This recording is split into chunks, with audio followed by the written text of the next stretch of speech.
The protagonist, tears streaming down his face, pondered how his father could have passed away while clutching a box of virtual reality glasses. Overwhelmed with sadness, he questioned how he would continue living without him. Suddenly, he began to scream and cry. Sadly, his father had taken his own life. At the funeral, two men approached him, introducing themselves as investigators who wanted to discuss what had happened. They inquired if his father had shown signs of worry before his death. His mother had also passed away 12 years ago when he was just 5 years old. The protagonist, unaware of the severity of the situation, was left puzzled as to why his father had kept this information from him. The conversation took a strange turn, and his father regretted something. The scene then shifted to his father leaving with younger him, stating that they were heading to kindergarten.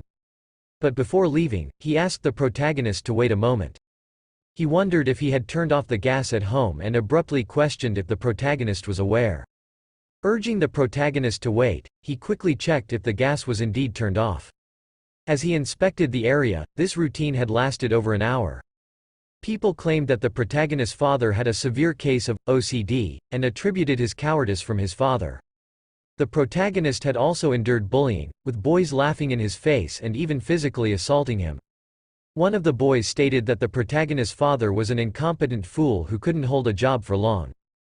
The boy in the middle revealed that he was the son of a psychopath, and the chubby boy agreed. He told them about his father's fame in the neighborhood, claiming that his father lets gas leak all the time.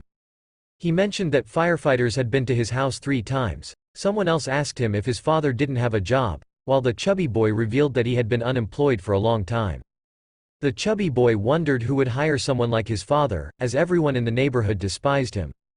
Another person chimed in, saying they were uncomfortable with his mere existence and began bullying him again. One of the bullies expressed regret that they couldn't even hit him. The scene then shifts to a building, where the protagonist's father sat, claiming that he knew something like this would happen. He mentioned that the stock fell on he would have been in trouble if he had invested. The protagonist's father also mentioned that the horoscope predicted poor luck with money that day. Nervously, the father bit his nails and revealed that he only had $400,000 in his bank account. Suddenly the protagonist arrived home and informed his father that he had returned. The father looked at his son asking if he had brought an umbrella. The protagonist replied that he hadn't because it hadn't rained. This made the father a little anxious, insisting that he still needed to carry it because the prediction stated a 40% chance of rain. Irritated, the protagonist told his father to stop with the superstitions. The protagonist became increasingly nervous and mentioned that the landlady wanted them to leave the residence, stating that she didn't want people like them living there. The protagonist's father mentioned that he had a premonition about what was going to happen because he had a vivid dream the night before. The protagonist, feeling anxious, asked his father to stop talking as if he knew everything. He even questioned why his father had to be so paranoid. Eventually, the protagonist asked if his father knew that it was his birthday that day, to which his father simply replied yes. The protagonist, still nervous, turned away and told his father to stop worrying about his personal life and focus on other things. Despite his father's attempts to call him, the protagonist continued to express his frustration, stating that he couldn't bear to be embarrassed by him all the time. He also mentioned that if his father had eyes, it should be for him to reflect on himself. This surprised his father, while the protagonist kept asking if he could just be brave for once and live a normal life. Ignoring his father's pleas to wait, the protagonist walked away, leaving his father standing there, looking at himself in the mirror. The scene then shifts back to the present in a hospital, where one man informs another that Chun note was discovered. Which stated that he already knew it. If he had now he knows what the person truly desires, and this will be his final gift. He admits uncertainty about whether the person will like it, as he cannot protect them until the end. Apologetically, he reveals that this was the last note from his father. He wished his mother was there to help him, which unfortunately was not possible. The scene ends with the prota crying and expressing a desire for the protagonist's happiness and well-being, promising to pray for them. The protagonist's father had assured that the path ahead was clear and that the protagonist could freely walk on it.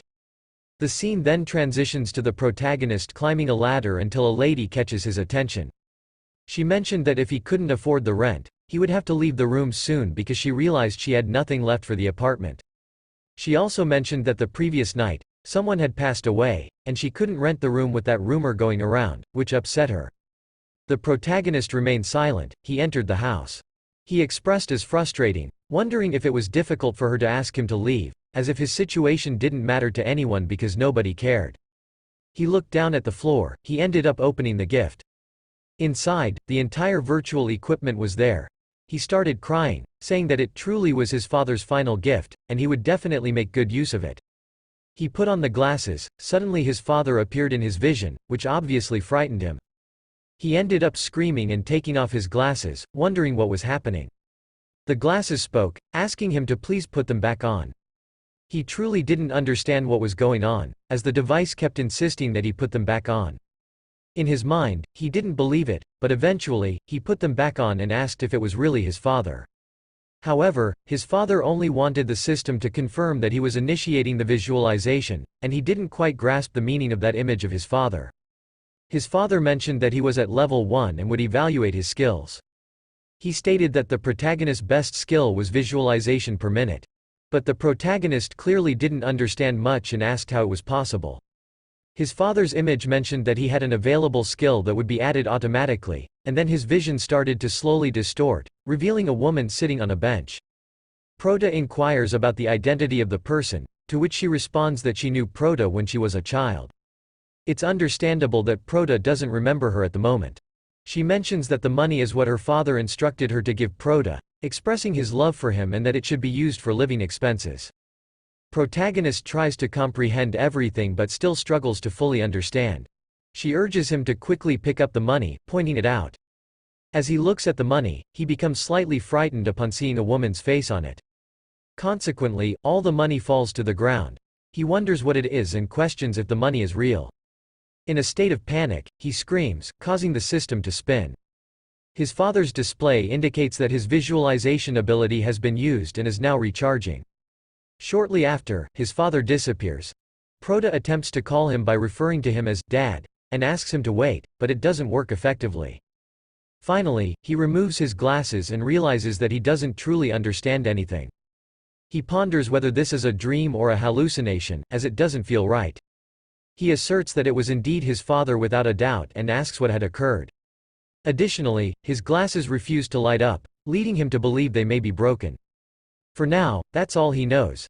Prota acknowledges that this situation is very strange and speculates that if his father had so many debts, he wouldn't have left him such a large sum of money. It was likely just a hallucination he had. Suddenly, someone from the door asks if anyone is home, surprising Prota as he wasn't expecting visitors. He opens the door and inquires about the woman's identity, as he doesn't really know her. She confirms if he is Chun and remarks on how much he has grown. She then asks if she can come in for a minute. After entering, she expresses her apologies for not hearing about the funeral until it was too late. She sympathizes with Prota, acknowledging that it must be incredibly difficult for him, something she can't even imagine. She mentioned that she never expected him to leave in that manner. He wonders if she was the person he saw the previous night. Eventually, he asks her who she was, and she explains that she saw him when he was very young, so it's understandable that he doesn't remember her. She states that it was obvious and adds that her father requested her to give him that money. She believed that his father loved him very much because of everything he had done, so she urged him to use it for living expenses as soon as possible. In the end, she gives him the money, and he is clearly surprised. She implores him to take it quickly, but he stutters and doesn't react. She proceeds to place the money in his hand and informs him that she left her business card in case he encounters any problems. When he opens the package to see the money, he becomes surprised and shouts. The woman explains that she was occupied with work that day, so she will leave him alone. However, he asks her to wait because he genuinely doesn't know who she really is and questions how she could give such a large sum of money. She mentions that she was merely repaying a debt to his parents, which is why she gave him that amount of money. After some time, he looks at the money and wonders if it makes sense because it doesn't to him. Suddenly, the landlady calls him and asks him to open the door. He appears quite nervous and asks if something unexpected happened, but she explains that she needs to show the room to another potential buyer. She comments that it smells bad. She mentioned that she will have to redecorate the entire room until the protagonist reveals a stack of money and his overdue rent. She is surprised that he has money and asks if it wasn't enough because it was right there. He mentioned that as long as he pays the rent, the house would remain his. He stated that he was extremely busy and requested the person to leave. After some time, he began to assess how much money he still had and realized that if he spent it wisely, he could survive for a few more months. He then noticed a wallet and discovered that it belonged to the investigative police department.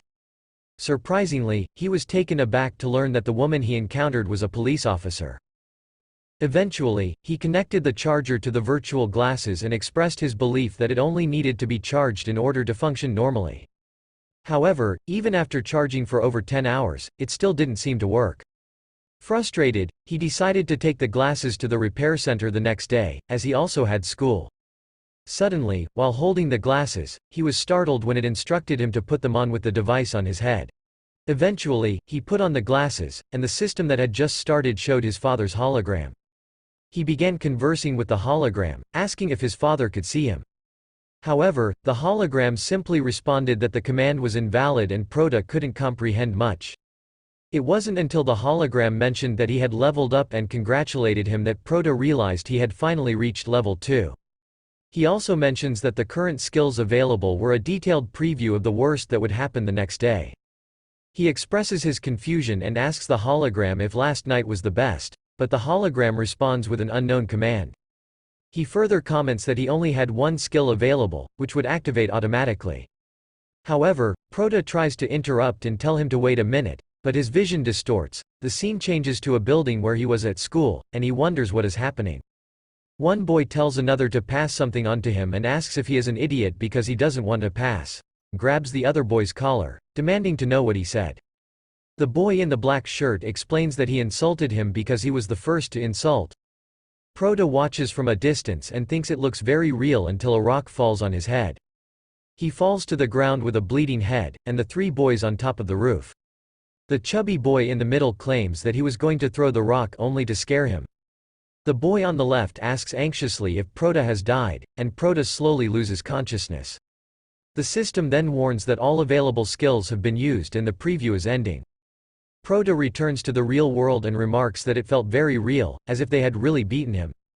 He looks at his glasses, wondering what it really was because it was very strange. The scene shifts to the teacher's room at his school, where one of the teachers admits that he doesn't know how to console Prota. However, he reassures Prota that everything is fine. Prota gets up as the teacher announces that it's finally time for lunch, and advises him to go downstairs to eat while staying strong. As he walks, he overhears two boys saying the same thing. The protagonist realizes what's happening and witnesses the two of them arguing, repeating the same things as before. Suddenly, he looks up, jumps back, and a brick ends up hitting the ground inches away from him. They start laughing and commenting, while looking at the protagonist, congratulating him on his father's death. Prota continues to stare at the brick and remarks that he could practically see the future. Obviously, he returns home and joyful. He claims that he could see the future and proceeds to open the door.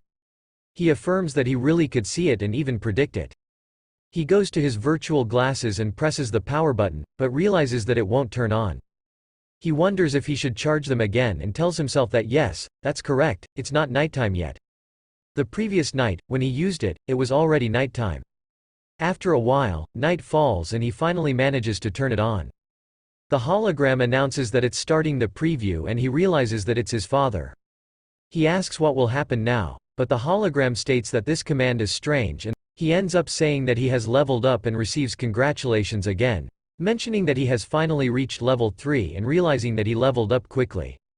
Then, he notices that he leveled up quickly and asks if he continues to level up, if he can acquire better skills. Prota gives an example of knowing the lottery numbers in advance, as well as data like stock prices or cryptocurrencies.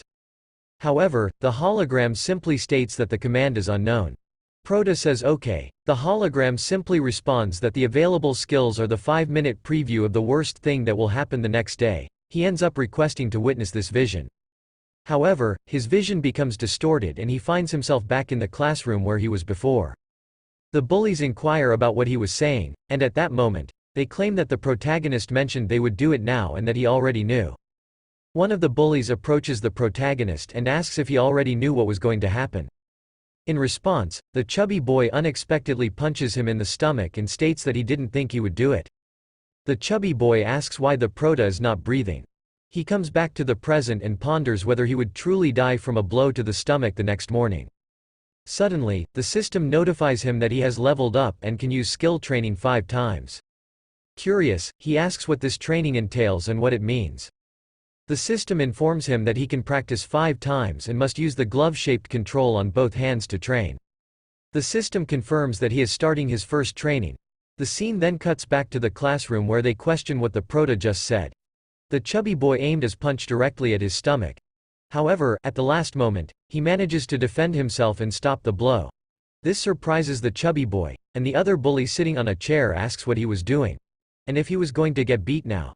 The chubby boy angrily inquired if he would truly halt his punch and challenged him to try again. He was already preparing another punch until it landed on his face. He scolded the protagonist, calling him an idiot, and proceeded to relentlessly strike him until he fainted. The system notified him that he only had 4 training tries remaining, while the protagonist lay on the floor, expressing pain and questioning why the training inflicted as much agony as real life. He concluded by stating that it wouldn't hurt and wouldn't be practically like real life. He then requested to initiate another training session, followed by another one. Finally, he went to the classroom and sat there until the arrival of the 3 bullies. One of them complained about always being bored during breaks, while another suggested playing with Prota. He raised his hand, calling out to Prota, who looked at him and asked what he wanted. He inquired if Prota was truly ignoring him and raised his hand again, asking if he had already forgotten about their friends. He threatened to hit him if he didn't respond, but Prota simply told him to leave because he wasn't afraid at all. This surprised the boy. Prota intervened, stating that he already knew this would happen and had no reason to be afraid. The person on the left claimed that the boy was completely crazy and didn't even know what he was saying, while the prota mentioned that he had predicted this would occur that day. The boy approached the protagonist, asking if it was true, and clenched his fists, questioning if he knew what he was going to do. At that moment, the protagonist effortlessly blocked the boy's blow, leaving him astonished and wondering how he did it. The other person asked if he was going to let the protagonist hit him, causing him to become very nervous and respond that he would not allow it. Eventually, he asked if Prota really wanted to fight him because he seemed eager for it. Chubby boy started to take things seriously and prepare himself. The guy started running towards him to catch him, but Prota thought he still needed to wait a little longer.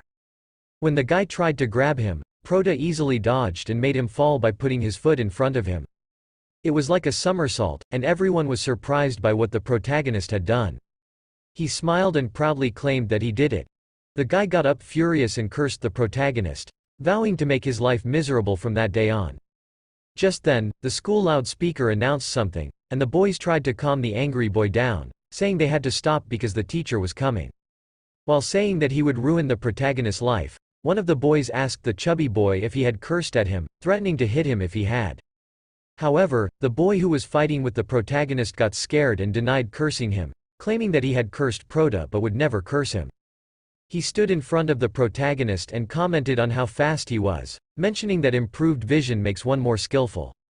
He asked if that was the case and if the protagonist could do it all again. He also suggested fighting after school, saying it could be a lot of fun. Surprisingly, the protagonist agreed, saying that the next day could bring some surprises for the boy, while the other boy threatened to beat him tomorrow. Then turned to him and commented on what he would change if given the chance to alter the outcome of their previous altercation. Before any further discussion could take place, the teacher arrived and inquired about the situation. In response, the boy stated that they were preparing to fight the following day. Confident in his new gadget, he eagerly anticipated using it to foresee the upcoming battle with the bully. The holographic display indicated that he had advanced to level 4, prompting him to inquire about acquiring new skills. The hologram explained that skills were developed based on past experiences, and revealed that his new skill allowed him to review the events of the day for 1 minute with 5 repetitions. Intrigued by this ability, he pondered its implications. The hologram explained that skills are based on current experiences, and the worst thing that would happen the next morning was 5 minutes of viewing and 5 training sessions. The new skill acquired was the ability to review 1 minute of past events with 5 repetitions. Prota was quite impressed because this new skill opened doors for countless attempts. He realized that he had a review function and started to think that he already knew everything that had happened that day. He questioned the purpose of it all. The hologram responded by saying that there were several meanings to it. Prota paused and began to remember that if he repeated the fight against the bully that day, he could observe his movements and recognize his weaknesses to improve his fight against him. He decided to go back in time to that specific moment. He realized that he was truly observing, as if he were in third person watching himself. He remembered that his lower body was weak at the beginning of the fight, and wondered if the bully would no longer be able to hit him with ease. The hologram explained that the review skill was executed without time, and Prota admitted that the function of review wasn't that bad. The hologram predicted that the worst thing would happen the next morning. He would have 5 minutes to use his skills, according to the silver hologram. It assured him that he would win the fight, but he needed to practice. The scene cuts to the next morning. He asked the protagonist if he had really changed, if he had really managed to beat him. Prota didn't understand what was happening, and suddenly, without even seeing the boy, he fell to the ground in pain, taking off his glasses. It happened so suddenly that he didn't even notice anything. The worst thing that would happen the next day was already happening. He wondered what he had said because the boy claimed that he had hit him. It seemed impossible. How could he have hit him out of nowhere? He started thinking that he was going crazy. He planned to hit that boy the next day, while his glasses told him to put the device back on. He looked at the hologram, sweating, and said that he could train 5 times. He needed to equip the manual controls with the glove. The protagonist said we were about to start again, and he got into a fighting position. He started practicing because he knew he needed it. After a while, he was completely sweaty, and the hologram disappeared.